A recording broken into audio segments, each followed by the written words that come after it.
பரந்தாமனே ஒரு அழகுதான்.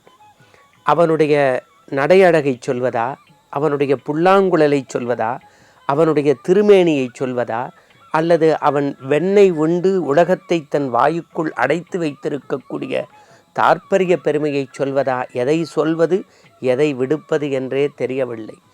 கிருஷ்ண பரமாத்மா ஒரு கர்ம யோகி. இந்த தேசத்திற்கு தேவை கர்ம யோகியே தவிர தன்னுடைய சுயபுராணம் பாடுகின்றவர்கள் அல்ல அல்ல அல்ல. அன்புக்குரியவர்களே, இறை நாமத்தை சொல்வது ஒரு சிறப்பு, இறை நாமத்தை கேட்பது ஒரு அழகு. இறை நாமத்தை உச்சரித்து கொண்டே பிறருக்கு நல்லது செய்து நல்லது நினைத்து நல்லபடி நடப்பது தான் வாழ்க்கையின் உச்சிதம் என்பது நம்முடைய முன்னோர்கள் வாக்கு. அதன்படி எல்லாம் வல்ல நாராயணனையும் சிவபரம்பொருளையும் சிக்கனை பற்றி இன்றைய ஆனந்த ஆரம்பத்திற்குள் செல்கின்றோம். பொதுவாக பகவான் கிருஷ்ணருடைய வாசகம் உங்களுக்கு தெரியும். எது நடந்ததோ அது நன்றாகவே நடந்தது என்று பகவத்கீதையை நாம் படித்திருக்கிறோம். ஒவ்வொருவருடைய இல்லத்திலும் அந்த பரந்தாமன் படத்திற்கு கீழே அதை பொறித்து வடித்து வைத்திருக்கிறோம். பரந்தாமனே ஒரு அழகுதான். அவனுடைய நடையழகை சொல்வதா, அவனுடைய புல்லாங்குழலை சொல்வதா, அவனுடைய திருமேனியை சொல்வதா, அல்லது அவன் வெண்ணெய் உண்டு உலகத்தை தன் வாயுக்குள் அடைத்து வைத்திருக்கக்கூடிய தாற்பரிய பெருமையை சொல்வதா, எதை சொல்வது எதை விடுப்பது என்றே தெரியவில்லை. இன்னும் சொல்லப்போனால் சில சின்ன குழந்தைகள் பெரியவர்கள் போல சப்பனாங்கொட்டி அப்படி தலைவாழை இலையில் சாப்பாடு சாப்பிட்றத விட ஒரு அலசுவாங்கள்ல, அது அழகு. அதுபோல யசோதை கோபியர்களோடு விளையாடக்கூடிய கண்ணன் வந்தவுடன் வெண்ணெயை திருடி தின்பதற்கு பதிலாக அந்த பானையை அலசக்கூடிய அலசல் இருக்கிறதே, அது அழகு. அவன் உடம்பை தவிர அவன் வாயை தவிர முகம் முழுக்க வெண்ணெய் பூசியிருப்பானே, அது அழகு என்று கிருஷ்ணனுடைய பெருமை பேசுகின்றவர்கள் வர்ணித்து கொண்டே வருகின்றார்கள். ஆனால் பாரதத்தை நமக்கு படம் பிடித்து காட்டிய ராஜாஜி எழுதுகின்றார், கிருஷ்ண பரமாத்மா ஒரு கர்ம யோகி. இந்த தேசத்திற்கு தேவை கர்ம யோகியே தவிர தன்னுடைய சுயபுராணம் பாடுகின்றவர்கள் அல்ல அல்ல அல்ல. சில பேர் தான் சார்ந்த இயக்கத்தை விட தன்னை பெரிதாக நினைத்து கொள்கிறார்கள். சில பேர் இந்த மண்ணை விட இந்த மண்ணை இயங்குவதே தன்னால் தான் என்று நினைக்கிறார்கள். சில பேர் தனக்கு பின்னிருக்கக்கூடிய படையே தன்னால் தான் என்று அவர்கள் கர்வத்தின் காரணமாக நினைத்து கொண்டிருக்கிறார்கள். அவர்கள் ஒருபோதும் தலைவர்களாக பரிணமித்து மின்னி மிளிர்ந்து பிறருக்கு ஆனந்தத்தை தர முடியாது. ஒருவருக்கு ஆனந்தத்தை, மகிழ்ச்சியை, சந்தோஷத்தை, நிறைவை, நிம்மதியை தர வேண்டும் என்றால் கர்ம யோகியாக மாற வேண்டும். இதற்கு பாரதம் சொல்கின்ற ஒரு அற்புதமான கதையை உங்களுக்கு பதிவு செய்கின்றேன். உங்களுக்கு தெரியும், கர்ணன் எப்பேற்பட்ட ஆற்றல் பெற்றவன். ஆனால் பாரதத்திலே ராஜாஜி சொல்கின்றார், பிறருக்காக தூது போனான், தொண்டனாக செயல்பட்டான், தேரோட்டியாக இருந்தான், பாண்டவர்களின் உயிரை பணயம் வைத்து பாதுகாத்தான். இப்படி கர்ணன் தன் நிலையிலிருந்து இறங்கி வந்து அவதாரம் செய்ய வேண்டியவன், அருள் புரிய வேண்டியவன், ஆபத் பாந்தவனாய் அநாத இரட்சகனாய் வந்து செயல்பட்டானே, அது எவ்வளவு பெரிய ஆனந்தம். இப்போ பாருங்க, பீஷ்மாச்சாரின்னு ஒரு கேரக்டர் உங்களுக்கு தெரியும். பாரதத்தில் கொஞ்சம் தான் என்கின்ற நெடி உடையவர், கொஞ்சம் ஆணவம் கடந்தவர். அவர் சொல்கின்றார், நாளைய சூரிய அஸ்தமனத்திற்குள் கண்டிப்பாக பாண்டவர்கள் ஐவரையும் அழிப்பேன், இது உறுதி என்று ஒரு சத்திய பிரமாணத்தை, ஒரு சபதத்தை தனக்குத்தானே போட்டுக்கொள்கின்றார். ஆனால் பரம்பொருள் வெண்ணெய் உண்டு இந்த உலகத்தை அடக்கக்கூடிய கண்ணனுடைய நோக்கம் என்ன? பாண்டவர்களை பாதுகாப்பது. திட்டங்கள் தீட்டுவதும் தீட்டிய திட்டத்தை செயல்படுத்துவதும் வண்ண கண்ணனுக்கு வசப்படும் தானே. பத்தினி தெய்வம் பாஞ்சாலியை தயார் செய்கின்றான். எங்கே?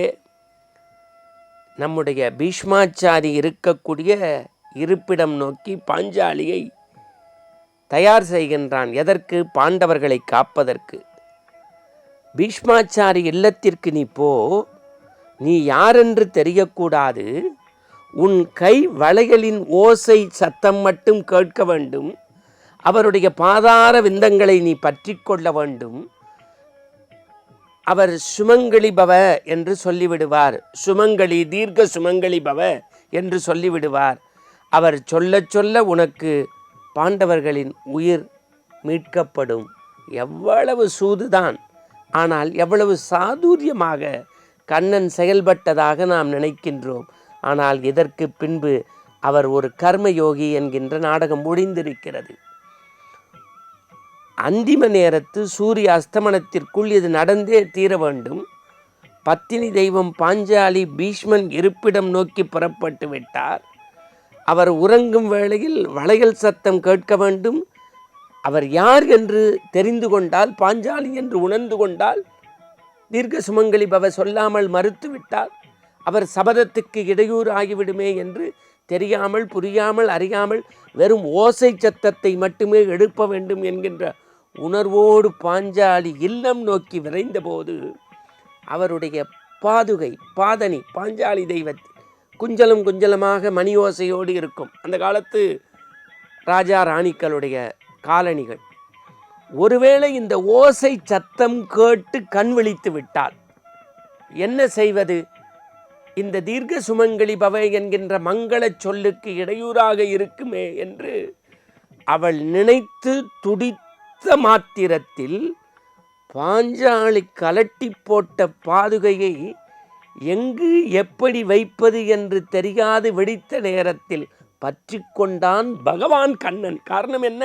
அவன் கர்மயோகி, அவன் காரியம் முக்கியம், தன்னுடைய சுயநலம் முக்கியம் இல்லை. தான் யாருக்கு ராஜாதி ராஜா, நான் எப்பேற்பட்ட பரம்பரை, எத்தனை தடவை உங்களை எல்லாம் நான் அடக்கி ஆண்டிருக்கேன், அருள் செஞ்சுருக்கேன், அப்படியெல்லாம் நினைக்கல. எல்லாரும் வெற்றி பெற வேண்டும் என்கின்ற எண்ணம், சபதம் நிறைவேற்ற வேண்டும் என்பதற்காக பட்டு பீதாம்பரியத்தில் அதை மறைத்து தன் மார்போடு மணியோசை கேட்காமல் அணைத்து கொண்டார் என்று உரையாசிரியர்கள் எழுதுகின்றார்கள்.